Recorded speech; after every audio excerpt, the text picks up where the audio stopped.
একে তো হচ্ছে বাংলাদেশকেই সামলাইতে পারতেছে না, তার মধ্যে পাকিস্তানের এই প্রস্তাব দেয়াতে, এবং ধরেন যদি এখন এই প্রস্তাবে আইসিসি রাজি হয় তাহলে ভারতের জন্য তো আরো কূটনীতিক পরাজয়।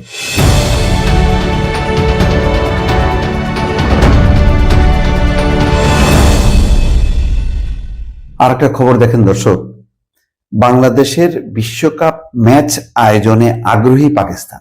এই খবরটা দৃশ্যত খুব ভালো, যেহেতু বাংলাদেশ খেলতে চাচ্ছে না ভারতের নিরাপত্তার কারণে, তো সেই কারণে পাকিস্তান নিজের থেকে উদ্যোগী হয়ে বলছে যে পাকিস্তানের ভেন্যুগুলো প্রস্তুত আছে, সেখানে খেলতে পারে।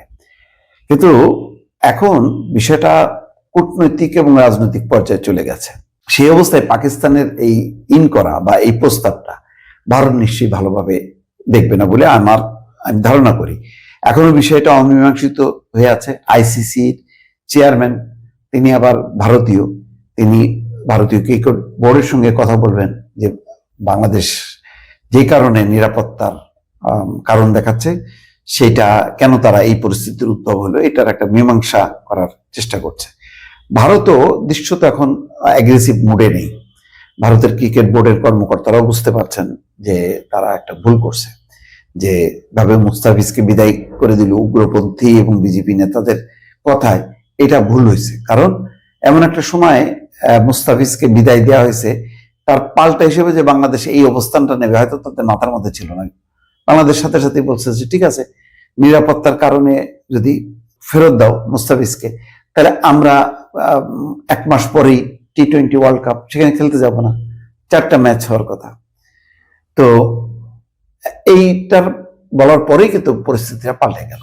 আরো বিষয়টাই দাঁড়ালো যে মুস্তাফিজকে এই অপমানটা বাংলাদেশ ক্রিকেট দলের সব সদস্যদের মধ্যে এটা সঞ্চারিত হলো যে এটা এক ধরনের অপমান এবং অসম্মান।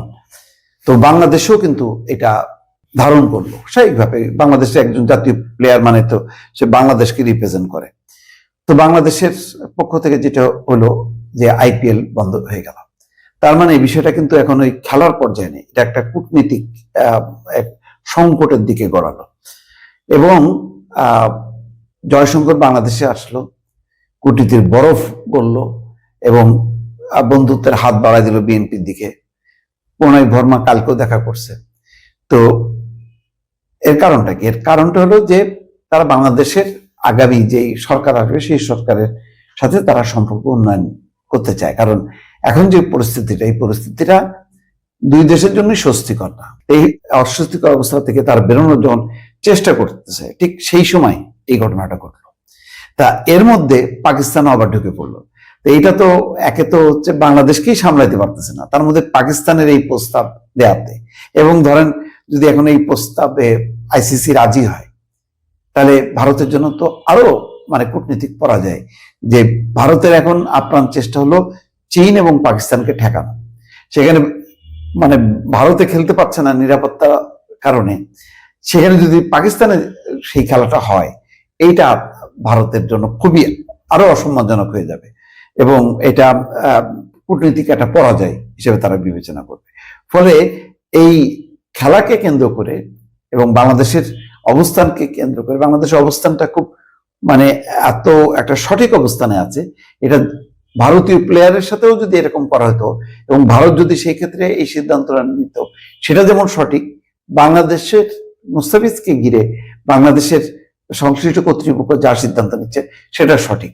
এখন এই বাস্তবতায় কিন্তু এখন ভারত আরো একঘরে হয়ে গেল, যখন কি পাকিস্তান বলছে যে না, আমাদের ভেন্যুগুলো রেডি আছে, আমাদের এখানে খেলা যাবে। তো ফলে ভারতের জন্য পরিস্থিতিটা আরো সংকটের দিকে চলে গেল দর্শক।